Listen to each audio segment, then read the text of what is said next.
Small business activity is an important indicator of the overall direction of the economy. The latest small business employment report from Paychex showing that employment held steady in June and weekly earnings improved as Main Street opened back up. Here to talk about it is Marty Musi, CEO of Paychex. Good morning to you, Marty.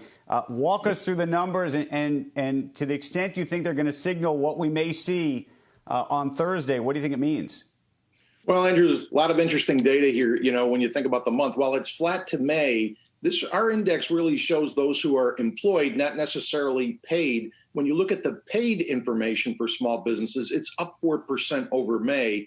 You're also seeing that about 40%, almost 50% of businesses who suspended their operations have now come back and are paying again and are open. Although they're paying fewer employees, they're definitely back open. And you're seeing hours worked up 8% on an annualized basis, weekly hours worked. So definitely you're seeing more employment coming back.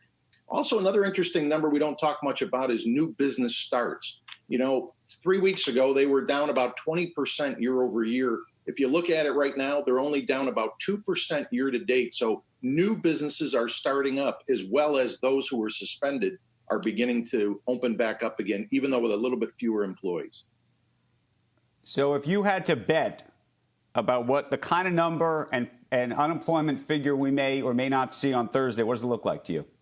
Well, I think it's going to be positive. Now, the tough part is right now there's a lot of changing things right with the South. You know, the South has been the strongest in our index right along, and construction is really supporting the South. And now the South is going through more of a shutdown. Again, many parts of the South, right? Florida, California, Texas, that South, East and West.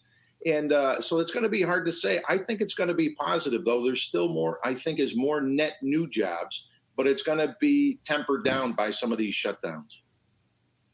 To the extent that some investors and economists are worried about what happens after July, and the reason I mentioned July is, you know, those PPP loans roll off, what do you think the impact's going to be? Well, I think you've got a couple of things happening, right? The loans have stopped as of June 30th, even though there was money left on the table. And you also have at the end of July, the unemployment boost, at least now, coming down a little bit. It's going to be very interesting. I think overall, we're going to have some more stimulus to keep these businesses going. Our businesses, the feedback was that the changes to the PPP process were excellent. The fact that payroll only had to be 60% of the loan instead of 75%, and that we went to 24 weeks for the loan forgiveness instead of 8 weeks. So I think we may need some more stimulus. But I think overall, we're going to see people getting back to work this summer. I really do. Right.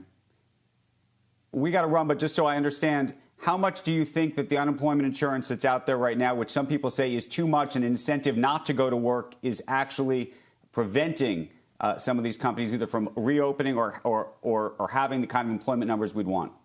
Well, we are seeing in our surveys that small businesses in particular are finding sometimes as they open back up, it's hard to find people to bring back to their businesses. So I do think the unemployment is tampering that down a little bit. So I do think when that runs out, I think that will help get people back to jobs, believe it or not. I think it would be nice if the unemployment benefit was still there, some extra boost there, but not as much as it is right now, because I think it's actually keeping some people out instead of coming back to their businesses. Right.